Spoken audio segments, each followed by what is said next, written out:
حدیث نمبر 487 487 عن انس رضی اللہ عنہ عن رسول اللہ صلی اللہ علیہ وآلہ وسلم قال ما من قوم اجتمعوا يذكرون الله لا يريدون بذلك الا وجهه۔ رسول اللہ صلی اللہ علیہ وآلہ وسلم ارشاد فرماتے ہیں، کوئی قوم جب جمع ہوتی ہے اور وہ اللہ تبارک و تعالیٰ کا ذکر کرتے ہیں اور ان کا ذکر کرنے سے مقصد صرف اس کو راضی کرنا ہوتا ہے،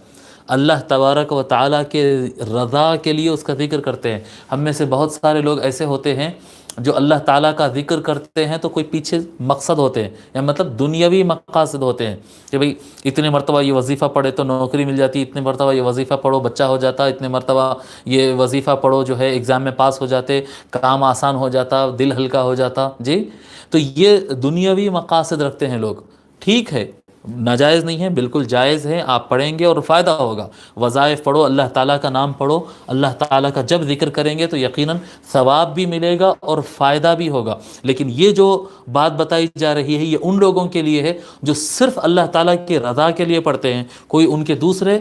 دنیاوی اور اخروی دوسرے کوئی مقاصد ان کے نہیں ہوتے۔ جو قوم جمع ہوتی ہے اور اللہ تبارک و تعالیٰ کا ذکر کرتی ہے صرف اللہ تعالیٰ کو راضی کرنے کے لیے، الا ناداہم مناد من السماء،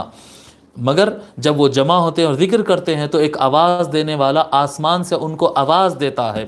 ان قوموا مغفورا لکم، یہ جو اللہ کو راضی کرنے کے لیے ذکر کرتے بیٹھے ہوئے لوگ ہیں، اے لوگو اٹھو، یعنی محفل تم ختم کرو اس حالت میں کہ تمہارے سارے گناہ بخش دیے گئے ہیں، سارے گناہ صرف معاف کر دیے گئے ہیں، نہیں بلکہ اس سے زیادہ، قد بدلت سیئاتکم حسنات، تمہارے جتنے گناہ تھے ان کو نیکیوں میں کنورٹ کر دیا گیا۔ اگر کسی انسان کے 1 کروڑ گناہ ہوں گے اور وہ صرف اللہ کو راضی کرنے کے، صرف رضا الہی اور اللہ کو خوش کرنے کی نیت سے جب وہ ذکر کر کے محفل میں بیٹھتا ہے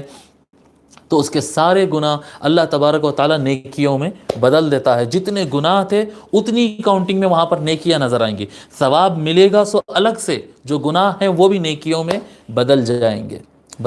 ٹھیک ہے۔ رواہ احمد والطبرانی والبیہقی۔